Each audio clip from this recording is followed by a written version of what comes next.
అనగనగా ఒక ఊరిలో ఒక రాజు ఉండేట. ఆ రాజు 7 కొడుకులు ఉండేరట.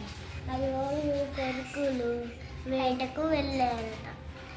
7 కొడుకులు 7 చేపలు పట్టి ఇంటికి వచ్చి ఎండపెట్టి అన్ని చేపలు వెండాయి, కానీ ఒక్క చేప మాత్రం వెండలేదు. రాజకుమారుడు వచ్చి అన్నాడు, చేప చేప నువ్వెందుకు ఎండలేవు అన్నాడు. గడ్డిమోపు అడ్డం వచ్చింది. గడ్డిమోపు నువ్వెందుకు అడ్డం వచ్చినావు అంటే వేటగాడు ఆవుకి గడ్డి పెట్టలే. ఆవు నువ్వెందుకు గడ్డి తినలేవు? వేటగాడు తినపెట్టాలి. వేటగా ఆవులకు మేపెందుకు పెట్టలే?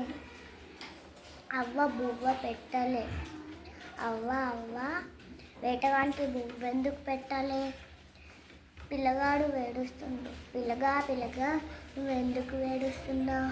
చీమ కరిసింది. చీమ ఎందుకు కుట్టినావు? నా బంగారు పుట్టలో చేపెడితే నేను కుట్టనా?